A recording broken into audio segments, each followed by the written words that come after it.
အမျိုးသမီးကတန့်စင်ကန်အသုံးပြုချိန်မှာဘောင်းဘီကိုမချွတ်ခဲ့ပဲသူ့လက်ကင်အိတ်ကိုအမြင်ရဆုံးနေရာမှာတမင်ထားရှိခဲ့ပါတယ်။သူမဒီလိုလုပ်ရတဲ့အကြောင်းရင်းကတော့သူမမုန်းတီးတဲ့ပရိယေများတဲ့အမျိုးသမီးကိုကင်တွယ်ဖြည့်ရှင်းဖို့ဖြစ်ပါတယ်။ထင်တဲ့အတိုင်းမှာပဲပရိယေများတဲ့အမျိုးသမီးရောက်လာပြီးခိုးယူထားတဲ့စိန်လက်စွပ်တကွင်းကိုအမျိုးသမီးရဲ့အိတ်ထဲတိတ်တဆိတ်ထိုးထည့်ခဲ့ပါတယ်ပြီးတော့သူမအဆက်ကွဲမဲ့အချိန်ကိုစောင့်ဆိုင်းနေခဲ့တယ်။သူမမသိတာကတော့သူမထွက်သွားတာနဲ့အမျိုးသမီးကလက်စွပ်ကိုပြန်ယူလိုက်တယ်ဆိုတာပါပဲ။သူမကိုချက်ချင်းမဖွင့်ချပဲကိုရှုကိုပတ်စေဖို့ဆုံးဖြတ်လိုက်ပါတယ်။အမျိုးသမီးကညစာစားပွဲခန်းမှာတည်ငြိမ်စွာပြန်ဝင်သွားခဲ့ပါတယ်။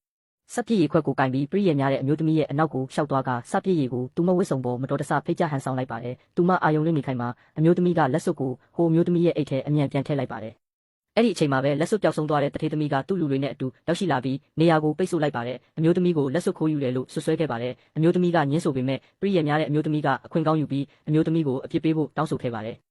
တထေးသမီးကဒေါသထွက်ပြီးအမျိုးသမီးကိုဖမ်းချုပ်ကရှာဖွေဖို့လုံခြုံရေးတွေကိုအမိန့်ပေးခဲ့ပါတယ်။အမျိုးသမီးကသူ့ကုံတိတ်ခါအတွက်ညှင်းဆန်ခဲ့ပေမဲ့သူတို့ကအတင်းအကျပ်ရှာဖွေဖို့ပြင်ဆင်ခဲ့ကြတယ်။ပရိယေများတဲ့အမျိုးသမီးကတော့တိတ်တဆိတ်ပျော်ရွှင်နေခဲ့တယ်။သူမရဲ့တကယ်ရည်ရွယ်ချက်ကတော့ဒီအမျိုးသမီးဟာသူမရဲ့မိထွေးတော်ဆက်တဲ့ညီမဖြစ်ပြီးသူမစီကအရာရာကိုယူသွားလို့မနာလို့ဖြစ်နေခဲ့တာပါ။လွန်ခဲ့တဲ့9နှစ်ကအမျိုးသမီးရဲ့အမေနေမကောင်းဖြစ်တုန်းကပရိယေများတဲ့အမျိုးသမီးကအပေးယူတစ်ခုလုပ်ခဲ့ပါတယ်။အသက်ကြီးတဲ့အမျိုးသားတစ်ယောက်နဲ့အဖော်ပြုပေးရင်ကုသစရိတ်ပေးမယ်လို့ပေါ့အမေကိုကယ်တင်ဖို့သဘောတူခဲ့ပေမဲ့အမျိုးသမီးကအခန်းမဝင်မိပြီးဥက္ကဋ္ဌနဲ့မတော်တဆဆုံတွေ့ခဲ့ပါတယ်။နောက်ပိုင်းမှာပရိယေများတဲ့အမျိုးသမီးကဥက္ကဋ္ဌရဲ့အခန်းထဲခိုးဝင်ပြီးသူမကအတူရှိခဲ့တယ်လို့ဟန်ဆောင်ခဲ့ပါတယ်။ဥက္ကဋ္ဌကကမ္ဘာအချမ်းသာဆုံးမှန်းသိသွားပြီးနောက်သူမကအမျိုးသမီးကိုအိမ်ကနေမောင်းထုတ်ဖို့အကွက်ဆင်ခဲ့ပါတယ်။9နှစ်အကြာမှာအမျိုးသမီးကသူ့ရဲ့အမွှာကလေးတွေနဲ့အတူပြန်ရောက်လာခဲ့တယ်။အခုသူမဟာကြော်ကြားတဲ့ဒီဇိုင်နာတစ်ယောက်ဖြစ်နေပါပြီ။အမှန်တရားကိုဖော်ထုတ်ပြီးလက်စားချေဖို့ပြန်လာခဲ့တာပါ။မကြခင်မှာပဲသူမကလောက်ကျန်တက်ဖြတ်သူတွေရဲ့လိုက်လံမှုကိုခံနေရတဲ့ဥက္ကဋ္ဌကိုမတော်တဆတွေ့ဆုံခဲ့တင်ခဲ့ပါတယ်။ဆေးရုံရောက်တော့ဥက္ကဋ္ဌကသူမရဲ့သားနဲ့တပုံစံနဲ့တူနေတာကိုတွေ့ရှိပြီးနှင်သက်သွားခဲ့ပါတယ်